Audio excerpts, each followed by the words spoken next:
it's just amazing how, like, sometimes I'll, especially over the last couple of years, with stuff that's going on in the world, we need more positivity and more love and compassion for others and selfless acts.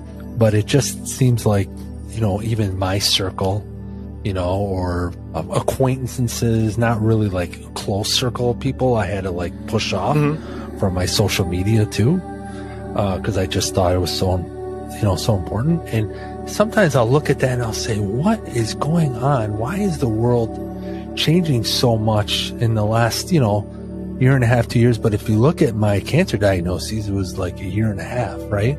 And my wife said it the other day. She's like, you know what? It's you. You're changing. You're looking at the world at a different, So, not that I've been a registered nurse for 25 years. I've been at the bedside of patients, and I've always been a lot of compassion for life. But even then, she said, yeah, you know what? You just changed the outlook on the world and other people and the connections and yourself is what's going on. And your eyes are opening up now.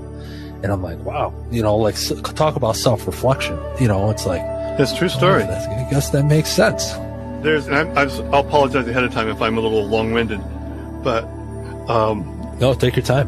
One of the things that you just touched on actually is one of my favorite quotes from one of my books. It's actually something I'd worked into the talk I had originally hoped to give, is that the phoenix that arises from the ashes of loss, suffering, humiliation, and despair is one that readily recognizes the suffering of others and is no longer capable of sitting idly by in indifference.